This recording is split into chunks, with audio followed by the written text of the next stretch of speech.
Bueno, muchísimas gracias. Vamos a hacer una introducción, espero, corta pero muy sustanciosa sobre la fibrodisplasia osificante progresiva. Vamos a hablar entonces de lo básico de esta condición genética tan compleja. Mi nombre es Silvia Maradé y yo soy médica genetista. Trabajo como directora científica en biotecnología y genética SAS en Bogotá, Colombia, y como genetista clínica en el Hospital de Salud de la Misericordia también en Bogotá, Colombia. No tengo conflictos de interés para esta presentación.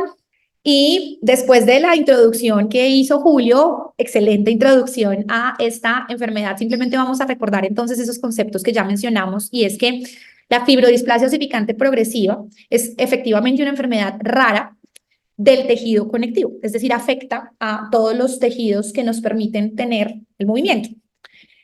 La prevalencia mundial, es decir, la estimación de personas afectadas a nivel mundial es de más o menos 1 en 2 millones de habitantes, y existen más o menos 800 a 1000 casos confirmados a nivel mundial actualmente de esta enfermedad. En Colombia la consideramos ultra huérfana o ultra rara porque tiene una prevalencia menor a 0,1 a 9 por cada 100.000 personas. De hecho, se estima aquí en nuestro país una prevalencia de 1 a 2 casos por cada millón de habitantes. Y el nombre de la enfermedad contiene justamente las principales manifestaciones que vamos a tener. Fibrodisplasia quiere decir que tenemos unos tejidos blandos con un aspecto anormal. Osificante hace referencia a la formación de hueso en esos tejidos blandos donde normalmente no debería estar el hueso. Y progresiva quiere decir que avanza gradualmente a lo largo de la vida de las personas. Y en resumen, es una formación de hueso heterotópica, es decir, en lugares donde no debería estar, en los tejidos blandos. Se manifiesta en general como malformaciones musculoesqueléticas, es decir, como deformidades de nuestro cuerpo. Hay quienes en la literatura indican que más probablemente la presentación es céfalo-caudal, de arriba hacia abajo, es decir, que empieza a formarse hueso generalmente en las partes más superiores de nuestro cuerpo y va bajando. Sin embargo, esto no necesariamente ocurre en todos los pacientes. También hay quienes dicen que es más frecuente que empiece proximal, es decir, más cercano a nuestro tronco, que distal, es decir, a lo lejos, por ejemplo, en los dedos o en las manos. Y esto también es controvertido porque, de hecho, la primera manifestación que vemos prácticamente en todos los pacientes, en hasta el 95% de los pacientes, es el hallux valgus o los juanetes que aparecen en niños muy pequeños, por ejemplo, y que pues son francamente anormales. Ya vamos a ver algunas imágenes de esto. Esta diapositiva es simplemente para contarles un poco que en 1692, o sea, hace muchísimos años, tuvimos la primera descripción de un caso de fibrodisplasia osificante progresiva. Fue descrito por este médico, Guy Patin. Inicialmente, hacia los años 1900, se le conocía como miositis osificante progresiva. Y esto es muy importante que lo tengamos presente porque ese término miositis justamente hacía referencia a la inflamación en los tejidos blandos, sobre todo en los músculos, que era como un paso anterior a la presencia realmente de esa osificación o a la aparición de ese hueso donde no debería estar localizado. Luego, en 1970, se le da oficialmente el nombre de fibrodisplasia osificante progresiva. Allí pues se involucra, digamos, el compromiso de otros tejidos, no solo el músculo inflamado, sino otros tejidos blandos. Y en el 2006 se identifica la primera y más frecuente mutación causal de la fibrodisplasia osificante progresiva en el gen ACVR1, y es esta variante que conocemos como R206H. En el 2012 se empezó a trabajar en el primer modelo animal con esta mutación para poder determinar cuáles eran las manifestaciones clínicas o cuál era la explicación más bien de esas manifestaciones clínicas en los pacientes, pero además para permitir la investigación de ensayos preclínicos para eventualmente tener unas terapias dirigidas distintas, digamos, a los manejos convencionales que tenemos y de los cuales también esperamos hablar un poco. Y en el 2014 tuvimos el primer clinical trial, el primer ensayo clínico en pacientes con esta condición para un medicamento que se llama palovarotene y del cual vamos a hablar también un poco más adelante. La causa, entonces, como dijimos, es la mutación, el daño en un gen, un fragmento de ADN que conocemos como ACBR1. Este gen o este fragmento de ADN lo que hace es permitir la formación de una molécula de superficie celular, un receptor celular que está relacionado con la osificación, pero también con el desarrollo, por ejemplo, del músculo, también con ciertos procesos de proliferación celular y de hecho se ha visto mutado o alterado de manera somática, es decir, no desde el inicio, digamos, de, por ejemplo, la formación de un embrión, sino a lo largo de la vida en algunos tipos de cáncer. Normalmente lo que hace esta proteína que está, o este receptor que está en las membranas de las células, es unirse a otras moléculas para bloquear o para regular ciertas señales precisamente de desarrollo esquelético. Esa es su función normal. Interactúa con muchísimos tipos de moléculas de otras proteínas en las células, tanto en el exterior de la célula, que justamente van a ser los ligandos o los activadores de ese receptor, pero van a ser moléculas que también eventualmente van a bloquear la acción de ese receptor desde afuera, desde el exterior de la célula. Y al interior de la célula, ese receptor va a activar unas cascadas de señalización, unas señales celulares que van a hacer que justamente se desarrolle entonces un tejido óseo donde no debería estar. En su estado mutado, sabemos, por ejemplo, que es una de esas moléculas del exterior celular, que es la activina A, al unirse a ese receptor que está mutado o alterado, va a favorecer una cascada de señalización al interior de la célula a través de unas moléculas, unas proteínas que nosotros llamamos las proteínas SMAD, que lo que hacen es activar a otras proteínas que se llaman proteínas morfogénicas de hueso o BMPs. Esas proteínas morfogénicas de hueso van a estimular entonces la diferenciación de esas células hacia hueso. ¿Y por qué ocurre ese daño en el receptor? ¿Por qué esa molécula entonces empieza a funcionar inadecuadamente y a decirle a las células que tienen que convertirse de alguna manera en hueso cuando esto no es lo que debería ocurrir de manera normal? Resulta que empiezan a haber daños en la secuencia, alteraciones en la secuencia del ADN que están sobre todo o hasta el momento localizadas al interior de ese receptor. Lo podemos ver un poco mejor en una gráfica más adelante, y que lo que hacen es que la parte de adentro del receptor transmita una señal equivocada, una señal errónea. La gran mayoría de pacientes, como lo decíamos al inicio, más del 95% de los pacientes van a tener siempre la misma mutación, que es esta mutación que nosotros conocemos como R206H, y solo un pequeño porcentaje de los pacientes, entre el 3 al 5%, van a tener otro tipo de mutaciones que son las que en esta gráfica, perdón, ustedes pueden ver coloreadas tanto con rojo como con verde.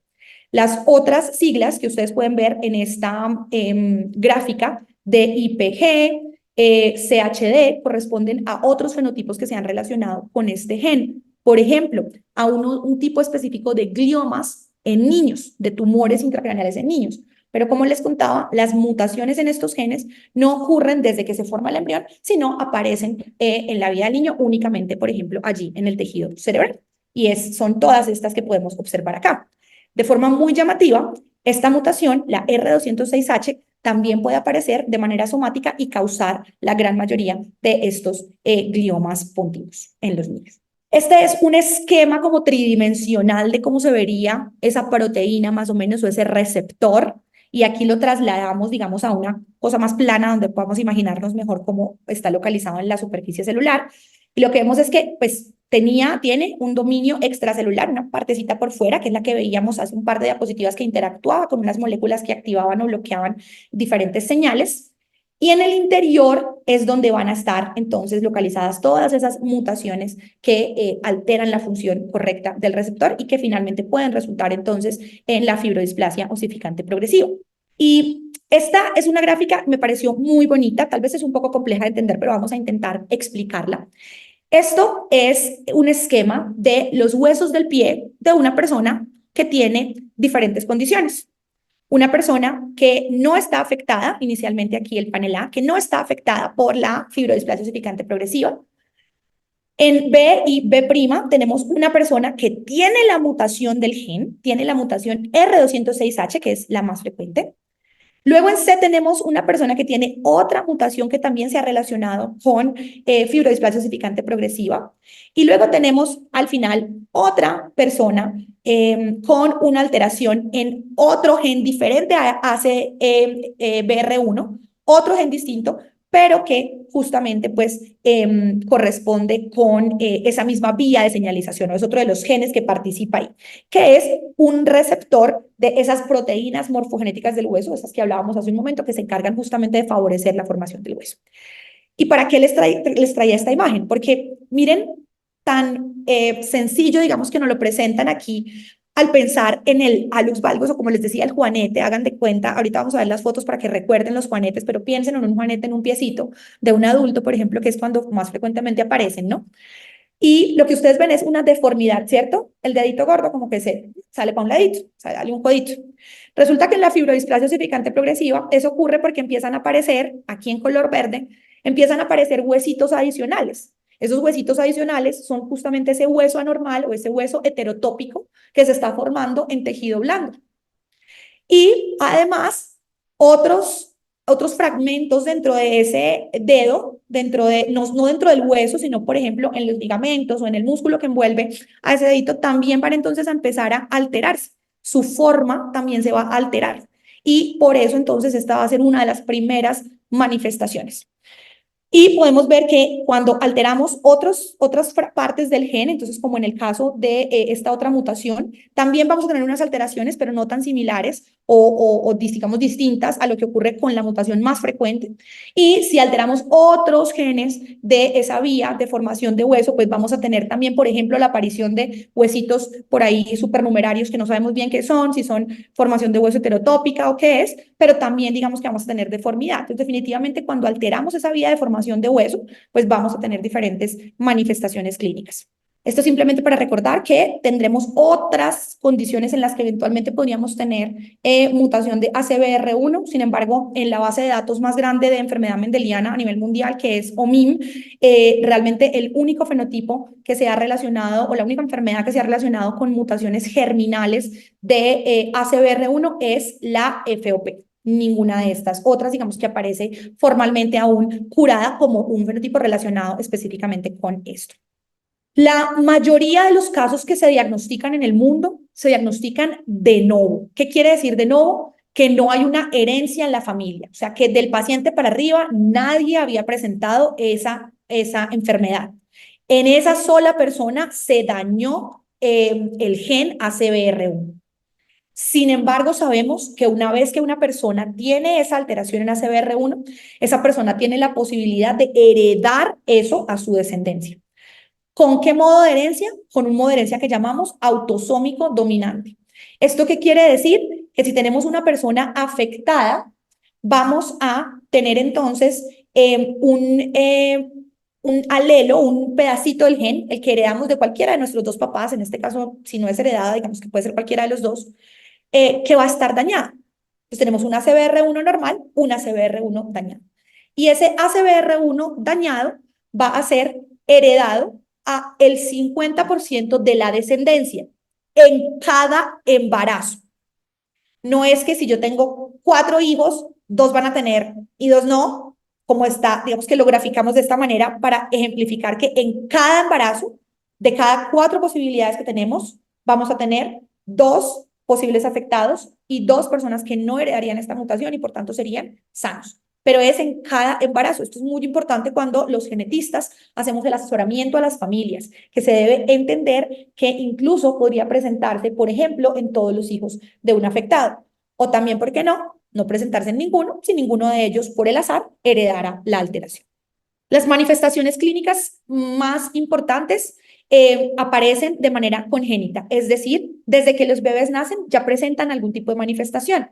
Sin embargo, es frecuente que también veamos que hay personas que empiezan o niños que empiezan en la infancia o en la edad escolar a presentar los primeros brotes de la enfermedad. ¿A qué conocemos como brote? A todos esos momentos en los que empiezan a aparecer sitios de osificación heterotópica. No hay diferencias en la presentación de la enfermedad entre hombres y mujeres, es más o menos lo mismo. Y tampoco hay diferencias importantes de acuerdo con la etnia o con el país de origen de las personas. Este, entonces, es el hallux valgus, que decíamos es tal vez la principal manifestación, es una manifestación casi patognomónica cuando sobre todo se presenta, por ejemplo, en niños, que no debería, de esta enfermedad. Y tenemos que recordarlo siempre. Cuando tengamos de pronto en nuestra consulta o los profesores que a veces le ven los pies a los chiquitos en el colegio, los terapeutas, incluso las familias, cuando veamos esto en un pie de un niño o de una persona muy joven que no tiene realmente un factor de riesgo para estar haciendo esta deformidad por otra cosa, debemos prender las alarmas y pensar que pudiera ser fibrodisplasia osificante progresiva, porque aparece esta manifestación entre el 97 y el 99% de todas las personas con la enfermedad. O sea, casi en todas las personas va a aparecer esta manifestación. Radiográficamente, pues esto es lo que podemos ver, es esta alteración en la formación de los huesos de ese primer dedo del pie. También vamos a tener focos ectópicos de aparición de hueso o focos heterotópicos de aparición de hueso en otras localizaciones. Este pues es un caso en donde podemos ver que el dorso del paciente está francamente comprometido. Miren que de forma paravertebral tiene bastante compromiso de focos de osificación heterotópica. Y cuando vemos este paciente o sus radiografías, pues lo que podemos observar señalado con las flechas es justamente que en el tejido blando, en donde debería haber músculo y tejido conectivo, pues lo que vamos a observar es realmente focos de osificación. Este es otro caso muy bonito con el que me encontré también en la literatura de una niña adolescente en la que podemos ver pues también entonces todas esas formaciones ectópicas de hueso. Esta niña incluso ya había requerido algunas intervenciones quirúrgicas porque a veces esas formaciones heterotópicas de hueso pues pueden afectar, por ejemplo, la función osteomuscular, la columna, causar bastante dolor dependiendo de la localización y a veces incluso por la localización en la que puedan salir, ¿por qué no?, ser removidas de forma estética. Esta tabla es una tabla comparativa de un reporte hecho por Contreras y colaboradores de diferentes casos que se encontraron en la literatura latinoamericana y de China de fibrodisplasia osificante progresiva, en donde pues básicamente nos dicen, vea, además de que efectivamente la gran mayoría de los pacientes tienen esta variante, la variante R206H, que es la más frecuente, todos los pacientes, pues obviamente tenían focos de osificación heterotópica y con eso, pues digamos que hacemos entonces el diagnóstico, confirmamos el diagnóstico de la FOP. Adicionalmente, casi todos los pacientes también tenían esa manifestación de la deformidad de la luz. Pero adicionalmente, como una cosa interesante, teníamos pacientes en algunas series grandes, series españolas, series chinas de más de 20 pacientes, en los que podía aparecer, por ejemplo, sordera. Esto en la literatura lo han relacionado con alguna foco de osificación ectópica, por ejemplo, a nivel de el oído interno, piel muy delgada, anomalías en la formación craneofacial, incluso algunas anomalías menores, como por ejemplo tener las cejas muy despobladas o tener incluso alopecia. Déficit intelectual, esto de manera muy curiosa, aunque podría ser simplemente una asociación expúrea, es decir, que ese déficit intelectual en esos pocos casos que se reportaron esté explicado por alguna otra cosa, realmente no corresponde a una de las manifestaciones clásicamente descritas en la enfermedad, y algunos problemas que pues vienen de forma sobre todo secundaria justamente a la aparición de esa formación de hueso heterotópico, como por ejemplo la escoliosis o pues deformidades en la columna. Hasta ese momento, que fue en 2019, cuando se publicó el artículo de la tabla anterior, había dos casos reportados en la literatura para Colombia. Este es el más reciente que se publicó en el 2023 en la Revista Colombiana de Radiología. Entonces, pues lo traía para mostrarles también cómo se ve de bonito en las imágenes. Digamos que obviamente es el foco del artículo porque está hecho por un equipo de radiólogos.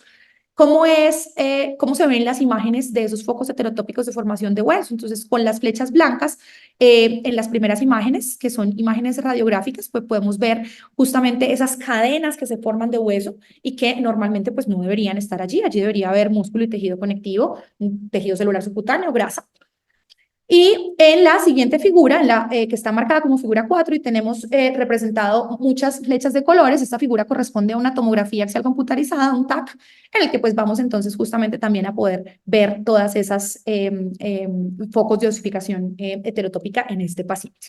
El diagnóstico de la enfermedad, para poder estar seguros que efectivamente tiene mutación del gen ACVR1, se debe hacer por un estudio que nosotros llamamos en genética secuenciación.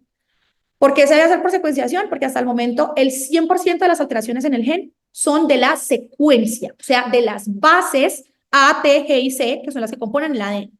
No se han reportado en ningún paciente mutaciones que sean por pérdida o por ganancia de material genético, es decir, de lesiones y duplicaciones. Eso no se ha reportado. Entonces, el análisis que debemos hacer es un análisis de secuenciación del gen ACVR1.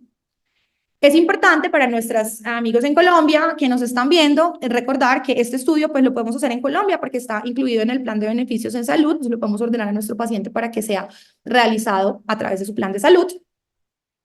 Y es importante también que tengamos en cuenta que una vez confirmamos el diagnóstico, incluso cuando tenemos una alta sospecha, pues tenemos maneras de tratar al paciente para evitar que empiecen a aparecer más focos heterotópicos de osificación. ¿Cuáles son las terapias que utilizamos actualmente? Uno, la administración de corticosteroides en brotes inflamatorios, por ejemplo, como la prednisona. Esto tiene unas guías de manejo, esto hay que, digamos que ponerlo de determinadas formas durante un tiempo también específico, a ciertas dosis muy puntuales para que realmente pueda tener un efecto beneficioso. Y el uso de antiinflamatorios no esteroideos, AINES. ¿Qué se busca con esto? Que los focos de inflamación en donde empieza a formarse hueso, porque la inflamación, como decíamos al inicio, es uno de los factores que más se ha relacionado con la formación heterotópica de hueso, pues disminuye. Entonces, si logramos modular la inflamación o disminuir la inflamación, pues seguramente modularemos también entonces la aparición de ese hueso en el tejido blanco inflamado, que no queremos que tenga hueso. Pero por supuesto también que debemos tratar de hacer con los pacientes, pero sobre todo con los niños, pues sabemos es muy difícil. Evitar caídas, evitar golpes, pero pues no podemos tener a un niño también todo el tiempo sentado. Entonces, a veces es un poco más difícil con ellos. Pero sí evitar esas caídas y golpes. ¿Por qué? Porque el trauma pues va a generar un foco inflamatorio en el sitio del golpe, pues que también entonces en esas personas podrá convertirse eventualmente en un foco de osificación heterotópica. Tenemos entonces la continuación de esta primera línea del tiempo que les había mostrado al inicio, ya a partir de 2015, desde donde empiezan a aparecer múltiples, cada vez más, estudios que nos permiten decir o que nos permiten soñar con una terapia que efectivamente pueda controlar la aparición de esos focos heterotópicos de hueso en los pacientes en los que se ha hecho el diagnóstico de fibrodisplasia osificante progresiva. Y actualmente tenemos a diferentes tipos de terapias como el palovarotene, como la rapamicina, algunos anticuerpos monoclonales que lo que nos permiten es justamente empezar a modular la señal equivocada que ACVR1 está enviándole a las células para que se forme hueso en donde no debe estar. Simplemente para contarles, y me voy a devolver un poco, que desde el 2019 han aparecido diferentes trabajos en la literatura en los que nos empiezan ya a contar cómo se están comportando los pacientes con FOP que se han reportado o que se han registrado más bien a nivel mundial en las grandes bases de datos que se están construyendo para poder conocer mejor la enfermedad y para poder también de alguna manera, una vez que tengamos tratamientos y que estas personas puedan estar en tratamiento, empezar a ver en el largo plazo cómo se comportan cuando tienen esas intervenciones diferenciales. Ya muchas de estas terapias promisorias están en ensayos clínicos de fase 2, de fase 3. Un ejemplo de ellos son, como les decía, algunos anticuerpos monoclonales que lo que buscan es bloquear de alguna manera la acción de ese receptor, que no esté enviando señales equivocadas al interior de la célula, pero en diferentes lugares de la vía de señalización, en diferentes momentos de la vía de señalización, tanto desde las partes de afuera de la célula extracelulares del receptor como hacia el interior, pues vamos a poder incidir.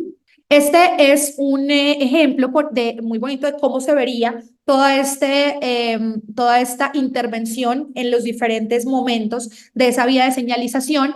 Desde uno, poder controlar o poder modular la respuesta inflamatoria tanto con corticoides, con corticosteroides, como con AINES, con medicamentos antiinflamatorios no esteroideos, para entonces disminuir esa inflamación y que no se entonces favorezca de alguna manera, se facilite la respuesta normal de ACRB1.